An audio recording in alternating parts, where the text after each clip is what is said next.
और welcome back to orange shots. Titan और Titanic, दो मुख्तलिफ जहाज लेकिन एक जैसी किस्मत। एक तकरीबन 111 साल पहले तकरीबन 1500 मुसाफिरों के साथ समंदर में गर्क हो गया और ये समंदर था नॉर्थ अटलांटिक ओशन। और एक सन 2023 में आज से चंद दिन पहले अपने 5 मुसाफिरों के साथ गर्क हो गया। मुख्तलिफ टेक्नोलॉजीज, मुख्तलिफ दौर, मुख्तलिफ चीज़ें, लेकिन नतीजा एक ही। ये हुआ क्यों? कौन सी ऐसी वजूहात थी कि जिनकी बिना पर 2023 में हमें एक ऐसा एक्सीडेंट देखने को मिलता है जो कि हम इस सदी में तकरीबन नामुमकिन तस्वुर करते हैं? Why did all of this happen? ऐसा क्यों हुआ? बहरी जहाज टाइटैनिक के बारे में आप ना सिर्फ फिल्म देख चुके होंगे, बल्कि अगर आपको तजस्सुस है तो अपने इस चैनल के ऊपर हम एक बहुत तफसीली वीडियो भी बना चुके हैं। आज हम खास तौर पर बात करते हैं टाइटन की। ये ओशन गेट का एक छोटा सा सबमर्सिबल जहाज था, जिसे आम इस्तिलाह में सबमरीन भी कहा जाता है या आबदोज भी कहा जाता है। लेकिन ये आबदोज हमारी दूसरी फाइटर आबदोजों से मुख्तलिफ थी। इस आबदोज को स्पेशली इस पर्पस के लिए बनाया गया था कि वो तमाम के तमाम हजरात जो कि टाइटैनिक का मलबा ज़ेरे समंदर देखना चाहते हैं, जो कि अटलांटिक ओशन के अंदर डाइव करना चाहते हैं और जाकर खुद अपनी आंखों से टाइटैनिक के मलबे का नज़ारा करना चाहते हैं, वो ये काम सर अंजाम दे सके। हर सबमरीन की एक ख़ास सलाहियत होती है, हर सबमरीन के अंदर एक ख़ास कैपेसिटी होती है कि कितनी डेप्थ तक, यानी कि कितनी गहराई तक वो समंदर के अंदर जा सकती है। क्योंकि समंदर के अंदर आप जैसे जैसे नीचे जाते जाते हैं, आपके ऊपर समंदर का दबाव बढ़ता जाता है। होता तो ये पानी है, लेकिन ये सिर्फ और सिर्फ चंद फुट या चंद मीटर का पानी तो नहीं होता। It is miles and miles of water, kilometres and kilometres of water. समंदर के अंदर टाइटैनिक जहां पर दफन है, वो जगह समंदर की सतह से तकरीबन 3.5 से 4 किलोमीटर पानी के अंदर मौजूद है। यानी कि उसके ऊपर जो पानी का कॉलम है वो तकरीबन 3.5 से 4 किलोमीटर लंबा है।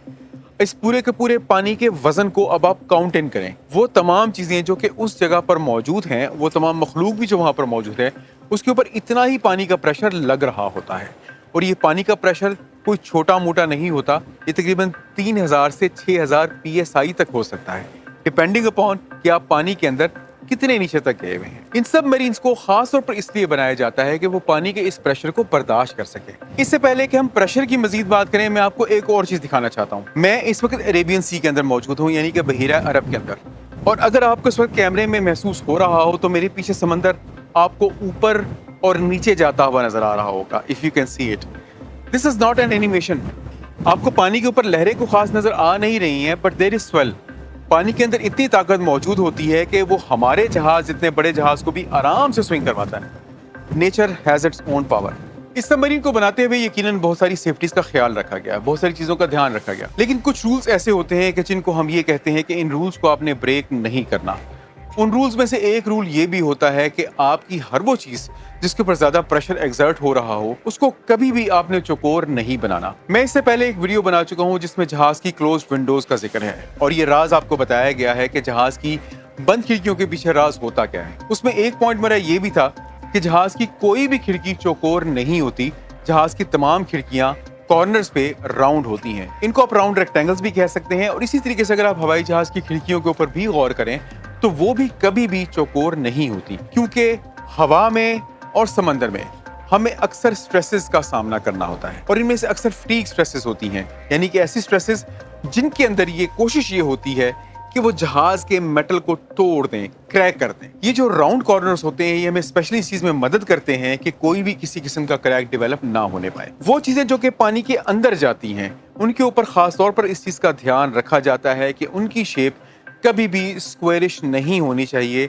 उनकी शेप हमेशा राउंडिश होनी चाहिए। इसीलिए जो सबमरीन्स आपको नजर आती हैं, इवन फाइटर सबमरीन्स, उनका स्ट्रक्चर कभी भी सीधा चौकोर नहीं होता, राउंड होता है, गोलाई में होता है। इस सबमरीन के अंदर खास तौर पर एक काम ये किया गया था कि ज्यादा लोगों को सबमरीन के ऊपर उठाने के लिए इसकी लंबाई को बढ़ाया गया था। और लंबाई को बढ़ाने के लिए फिर एक और चीज जो इस्तेमाल की गई थी वो था कार्बन फाइबर और titanium. Titanium is recommended. Pressure पड़ रहा है तो आप टाइटेनियम को इस्तेमाल करें।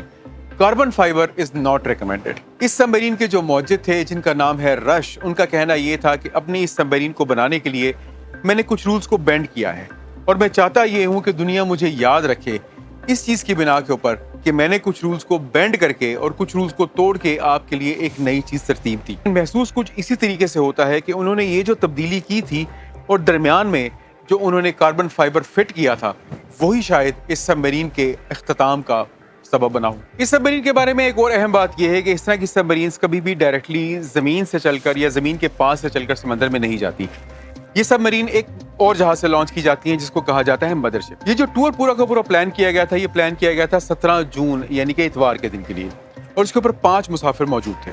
इनमें से पहले तो ऑब्वियसली वही थे स्टॉकटन रश, जो कि इस सबमरीन के मौजूद भी थे और जिन्होंने इस सबमरीन को पूरी को तैयार भी किया था। इस सबमरीन के ऊपर जो 4 मुसाफिर मौजूद थे उनमें थे एक हैमिश हार्डिंग जो कि एक ब्रिटिश मिलियनेयर हैं। इसके ऊपर शहजादा दाऊद सवार थे जो कि एक पाकिस्तानी बिलियनेयर हैं। उनके बेटे सुलेमान इसके ऊपर मौजूद थे और चौथे थे फ्रेंच नेवी के एक वेटरन पीएच नार्जियोले। ये पांचों के पांचों अफराद इस सबमरीन में सवार हुए और 17 जून को 1 बजे इस सबमरीन ने अपना डाइव करना शुरू किया। अगर आप इस सबमरीन का किराया जानना चाहते हैं तो वो था तकरीबन $2,50,000 फी बंदा। लेकिन बहरहाल यहाँ पे ये चीज़ इंपॉर्टेंट नहीं थी, लेकिन आई थॉट कि शायद आप में से कुछ लोग जानना चाहें, इसलिए मैंने जिक्र कर दिया। इस सबमरीन को लॉन्च किया गया था इसकी मदरशिप पोलर प्रिंस से और ये तकरीबन 435 मील दूर थी न्यू फाउंडलैंड से। ये बाय द वे वो रेक साइट है जहाँ के ऊपर टाइटैनिक बरी हुआ है।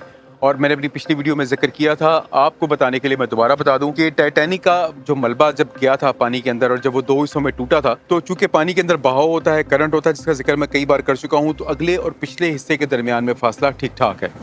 It is a few kilometres if I am not wrong. I think 1.5 से 2 किलोमीटर के आसपास फासला है दोनों हिस्सों के दरमियान में। तो ये बेसिकली डाइव जहाँ पे कर रहे थे वो फॉरवर्ड हिस्सा था। इस सबमरीन का जो राब्ता होता था अपनी मदरशिप के साथ यानी कि पोलर प्रिंस के साथ जो राब्ता था वो होता था वाया टेक्स्ट मैसेजेस। 1 बजे से डाइव करना शुरू किया, तकरीबन 2:45 के ऊपर वो वक्त था कि जब पोलर प्रिंस का राब्ता टाइटन से मुनक़ता हो गया। इस चीज़ को इनिशियली कोई